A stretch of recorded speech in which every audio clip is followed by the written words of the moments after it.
In 2017, a scandal unfolded when Handbook for Morals by Lenny Serum, an unknown book by an unknown author, suddenly became a New York Times bestseller. This was alongside titles like The Hate You Give, Wonder, and Milk and Honey.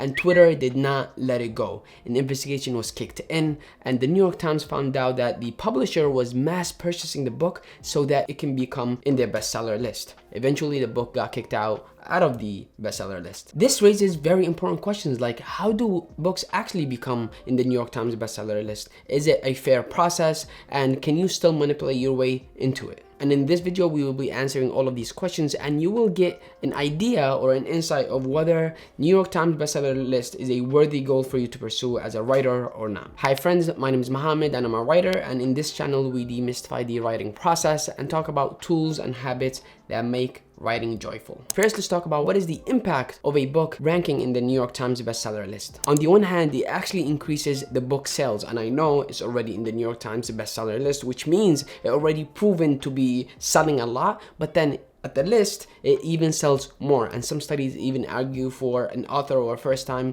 published author, a novel can increase by 57% sales, and others can range between 10 and 20. And this is a big deal because it's more money for the author, it's more money for the publisher, and it's sort of a social proof that the book idea, the story, is appealing to other people. And on the other hand, it comes with a social prestige or a social signaling in a sense, because once you are in a New York Times bestseller list, you can carry that title for the rest of your life. For example, if on my homepage or on the title of this video, I say 7 tips about writing from a New York Times bestselling author.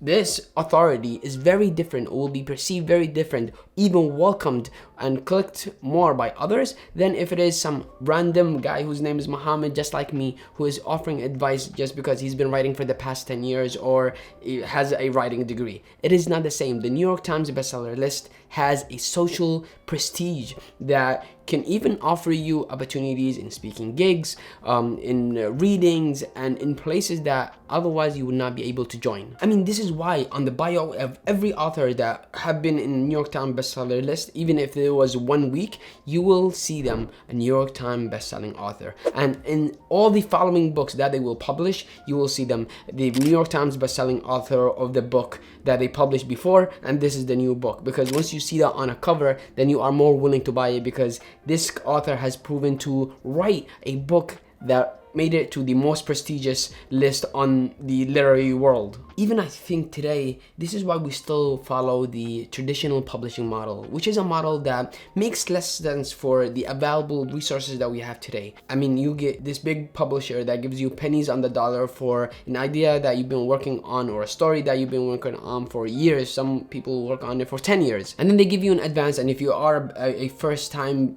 published author, it is not gonna be much. And then the rest of it is just a percentage of the profit you get to keep. But the hope for the author is that they will sell enough for the publisher to keep them or give them another contract, or for their name to get out there and be exposed, and hopefully have some sort of proof that they've done this thing before and other publishers will be able to publish them again. And if you become part of the list, then it is sky's the limit basically. The publisher will be more willing to publish, to give you another contract. Other publishers will be more willing to take you on. Now they have to compete for your name, and it's just good for the author. Otherwise, if it's all about sales, then we will all just, self-publish and then make the most amount of money out of our work and do our own exposure, to do our own social media, our own marketing, which is the hard thing. And I think that a lot of authors avoid or tend to go to traditional publishing. It's just easier to dump all those logistics and small decisions and marketing and art and all of these things for them to take care of, and then for you to just focus on the writing, which makes a lot of sense. But at the end of the day, that list, being in that list, does give you a sense of validation, a social validation that otherwise you have to sort of strive for opportunities that don't come that easily. I remember this one time I visited my cousin, and on his desk he had a book, and I pulled it, and I can't even remember the title because I did not read the book, but on top of it, it said a New York Times bestseller, and I said to myself, surely this is a great book. And it was, I think, about a murder. I can't remember exactly, but I read maybe the first 10-20 pages, and I couldn't stand it. I mean, the book was horrible. The setup wasn't there. I wasn't connecting with the characters. And maybe after the 50, 70 page mark, it would have started picking up for me, but I did not give it the chance. But all that to say that I only picked it up because I judged it by what's on its cover. Because we do judge books by their cover. We do judge people by their appearance. We do judge people by what they, by the first impression. And that was the reason that I picked up that book. And it did not meet my expectations, and I put it down. But we still buy a bunch of books, and I definitely bought a bunch of books just because they had that New York Times bestseller mark, and the title was good, and the author seemed like they knew what they were writing about. And sometimes they disappoint. But then the real question is still on standby. How does a book become a New York Times bestseller? Is it really all about sales? And the New York Times, especially since the investigation, have been a little bit more transparent on how, or the criteria that they choose to rank the books. And they've revealed 3 criteria. 1 is sales sources, 2 is timing and volume, and 3 is editorial discretion. So let's take them one by one. First, sales sources. They have to be diverse. It can't just be this book, and this is something that they fixed after 2017. This book is getting massive sales from one bookstore, therefore it can make it to the list. They're actually looking at independent bookstores, online retailers, even chains like Barnes and Nobles and Amazon when it comes to online. And all of these sources have reporting systems that they use in order for them to make a decision whether this is breaking the mark or not. Now, they do not take sales report from publishers, which is also another sort of caveat that they have to deal with, and a bunch of publishers have sued them because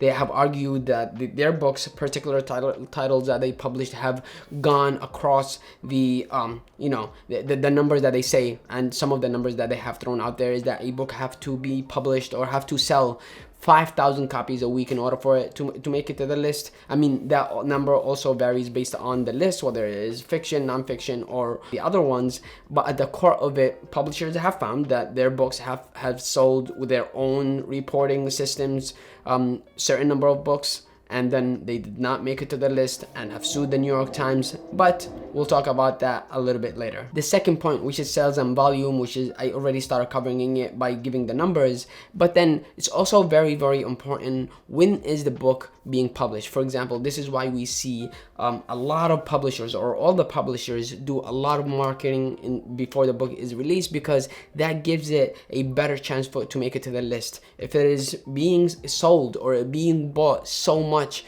crossing all the numbers or the threshold that the New York Times decides on the first week it's published, then it gives it more chance for it to become on the list, as opposed to, for example, a book that was published a year ago and suddenly just picks up steam and it starts selling. Then it becomes more of something, all right, let's investigate, why is this happening? Is it because of the title? Is it because of the timing? Maybe it was about a book about the end of the world and COVID happened and everybody is reading this book because it mimics whatever is the people are going through. I don't know. But the point is, numbers do matter, but also timing. And the third criteria, and this is the one that's very gray and no one knows how does it work. There is no pattern, and this is where New York Times gets sued a lot when it comes to editorial discretion. They basically get to pick, at the end of the day, what books make it to the New York Times bestseller list. The editors that look at the books, that look at the sales, that look at all of these, their biases contribute to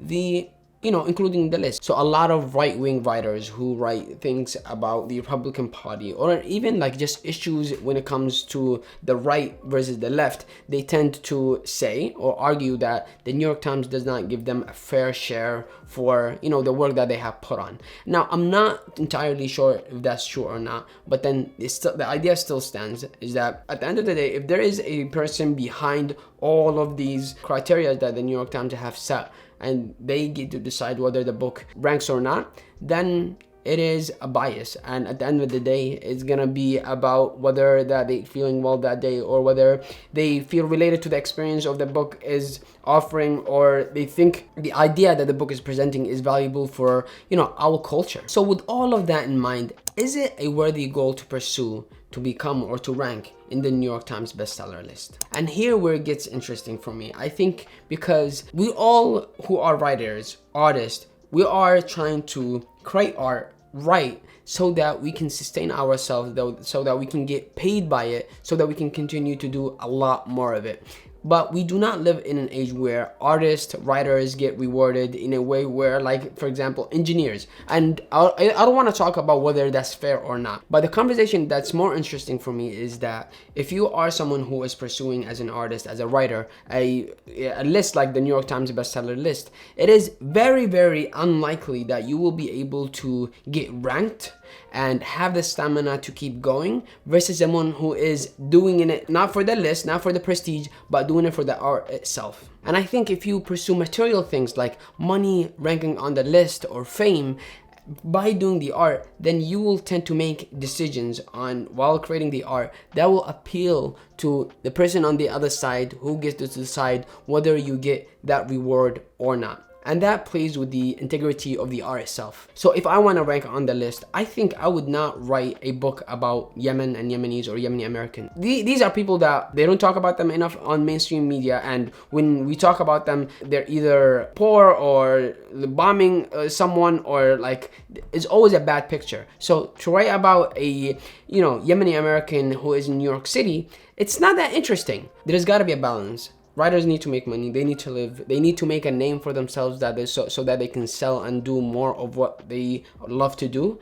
But then they have to solely focus on the writing, because I think if you do not focus on the writing, if you do not give yourself or position yourself in ways where you can produce the best writing, then you are losing your primary source of, art, income, everything else. Because right now there are a lot more ways for you to get your name out there, whether it is on social media or on blogs or newsletters, so that you can build a brand around yourself, build a following, build a community that will buy your things once you publish them. And so you can do less of that material positioning and focus on the art itself. That's it for now. I hope you keep writing and focus on getting your stories, getting your voice, getting whatever worldview that you have out there, because it's obviously needed. And if you feel like you can't live without giving it to others, then it is a right pursuit. It is a noble pursuit for you to stay on. And if you have stayed on this long for this video, then you would enjoy my video on one craft book that will change the way you write. Is a craft book is more like a course really than just reading a traditional craft book that gives you tips and things to do to improve your writing. It is here. It's the Swim in a Pond in the Rain by George Saunders. And in the meantime, keep writing, and until next time.